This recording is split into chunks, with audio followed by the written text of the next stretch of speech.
Whereabouts? I don't think you have, mate. A dying teenager begged for help. Police thought he was the attacker, and the truth wasn't discovered until it was far too late. You've been stabbed? Whereabouts? I don't think you have, mate. Lying on the ground, 18-year-old Henry Nowak could barely speak. His voice was weak, his breathing was fading, but he kept repeating the same desperate words. Right, let's get you out of there, shall we? What's happened to you, alright? I've been stabbed. Then, moments later, I can't breathe. Again and again and again.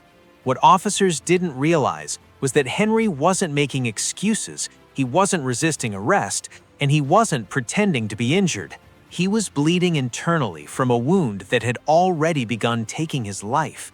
Yet as precious seconds slipped away, the teenager was placed in handcuffs and treated as a suspect, not a victim. The body cam footage you're about to see shocked an entire nation. It sparked outrage, protests, political debate, and a major investigation into police actions. Because one question continues to haunt everyone who watches it. How did a teenager repeatedly tell officers he had been stabbed and still end up arrested while dying on the street? June 2025, Southampton, England. What began as a violent street confrontation quickly turned into one of the most controversial police incidents in recent memory. At the center of it all was 18-year-old student Henry Nowak, a teenager with his whole life ahead of him, and another man named Vikram Digwa. When officers arrived at the scene, they were forced to make split-second decisions. But according to Bodycam footage later released to the public, those decisions would become the focus of national debate.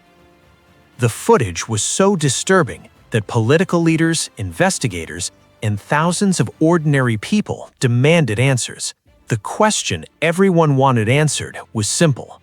How did a dying victim end up in handcuffs? To understand that, we have to go back to the beginning. On the night of the incident, chaos erupted in Southampton. Somewhere during a confrontation between Henry Nowak and 23-year-old Vikram Digwa, a knife was pulled. What officers did not know when they arrived was that Henry had already suffered multiple stab wounds. One of those wounds had pierced his heart. Internally, he was bleeding heavily, but from the outside, the injuries were not immediately obvious, and that would change everything. When officers first reached the scene, they encountered both men. Digwa quickly began speaking to police. According to court proceedings, he claimed he had been attacked. He alleged that Henry had assaulted him and targeted him because of his religion. As officers listened, attention shifted away from Henry and toward Digwa. Meanwhile, Henry was lying on the ground, weak, struggling, barely able to keep speaking. An officer asked for his name.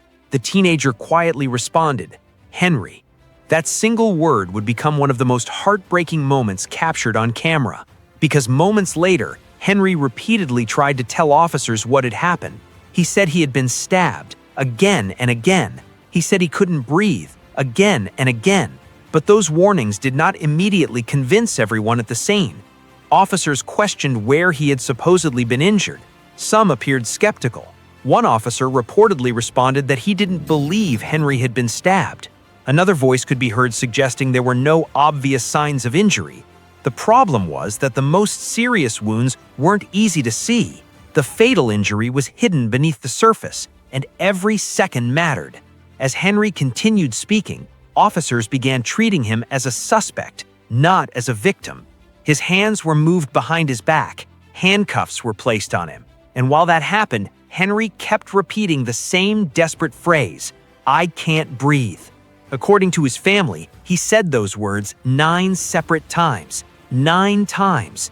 Imagine being in the worst moment of your life, knowing something is terribly wrong, trying desperately to tell people, and feeling like nobody believes you.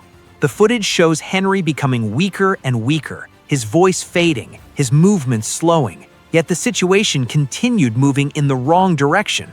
At one point, officers informed him that he was being arrested for assault. What nobody there realized was that the young man they were arresting was already dying.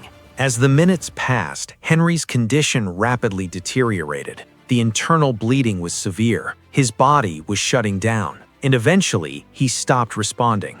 Only then did the situation begin to change. Officers started emergency medical efforts. CPR was initiated. The realization was beginning to set in. Something was horribly wrong, but the damage had already been done. Medical experts later concluded that Henry's injuries were catastrophic. The wound to his heart was fatal. The bleeding was extensive, and according to testimony presented during court proceedings, there was likely nothing officers could have done to save his life by that stage. Still, the body cam footage ignited a firestorm, because many viewers focused on something else, not whether Henry could have survived, but how he was treated in his final moments. The footage appeared to show a young man repeatedly asking for help, repeatedly stating he had been stabbed, repeatedly saying he couldn't breathe, yet being treated as the aggressor. Meanwhile, investigators uncovered the truth behind the stabbing. Vikram Digwa was ultimately convicted of murder. The court heard that he had used a large blade during the attack, a weapon significantly larger than the traditional religious blade he later referenced. The judge sentenced him to life in prison, with a minimum term of 21 years. For Henry's family, however, the sentence could never bring their son back. His father later spoke publicly about the body cam footage. His words were emotional, raw, and devastating. He said his son did not die with dignity. He described watching the footage and seeing Henry's desperate attempts to explain what had happened, a memory no parent should ever have to carry. Across the country, public reaction exploded. People watched the footage, shared it online, and debated every second. Questions were raised about police training, decision-making under pressure, and whether officers missed critical warning signs. The case quickly became national news. The controversy didn't end with the murder conviction. An official investigation into police actions remains ongoing. Authorities are reviewing body cam recordings, witness statements, and evidence from the criminal trial. The goal is to determine exactly what happened during those critical minutes and whether lessons need to be learned. Political leaders weighed in, public demonstrations took place, and the case became a symbol of broader concerns about policing, accountability, and public trust. For many people, the most haunting part isn't the knife attack itself. It's the sound of Henry's voice, weak, fading, repeating the same words over and over. "I've been stabbed. I can't breathe." Whether investigators ultimately conclude mistakes were made or not, one fact remains unchanged. An 18-year-old lost his life. A family lost a son. And body cam footage captured moments that will likely be remembered for years to come. As always, we'd like to hear your thoughts.